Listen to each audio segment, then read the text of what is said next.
Tēnā tātou katoa, good evening. Devastated and heartbroken. They are two words staff and management used as TVNZ confirmed a plan to cut high-profile shows like Fair Go and Sunday.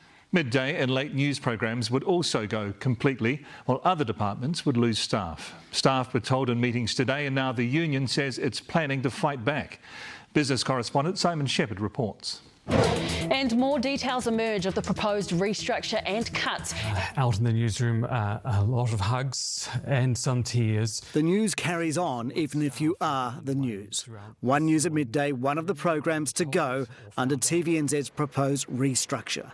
Certainly nobody wants to be a CEO, a leader or a participant in some really hard news like this to share. So I think it would be fair to say that everyone's actually quite heartbroken by it. The planned cuts run deep, including Fair Go, the popular consumer rights program. Its staff said they are devastated by plans to axe the show.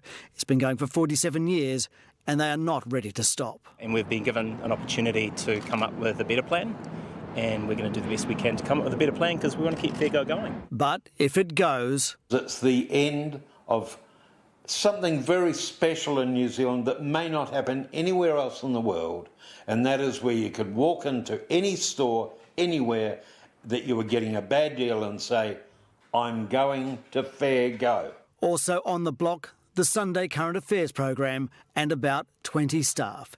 In a statement they said, a healthy democracy relies on the ability of experienced journalists to decipher in depth the state of our country and hold power to account. With the closure of Sunday, New Zealanders need to be very afraid because this follows, of course, the closure of Newshub on TV3 as well. Who's there now to protect you, to protect your interests and to keep the politicians honest? And the cuts carry on.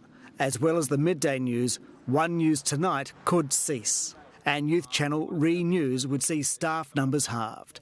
All up, 33 news staff and 35 across other departments would go. That's 9% of the workforce. Are you confident that you've looked at every other avenue before this?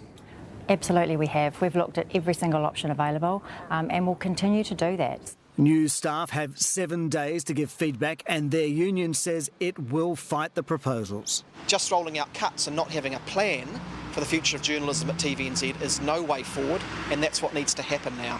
A decision will be made early April.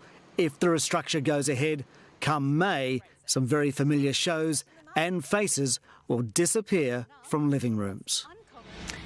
Well, Simon Shepherd joins us now. Kia ora, Simon. Is this the end of the cuts to TVNZ? Well, the TVNZ CEO Jodie O'Donnell is not foreshadowing any further cuts, but she did acknowledge to me that the second half of the financial year is not looking great, and staff that I spoke to today fear that this proposal, if accepted, is not the end of the restructuring. Simon, staff were understandably upset. We know how they're feeling, but not just about their jobs being lost. Well, that's right, Sam. I mean, as if it's bad enough to know that your job is on the line. It's also the way in which the information came out. TVNZ was supposed to reveal it on Thursday morning, but there was a leak on Wednesday afternoon.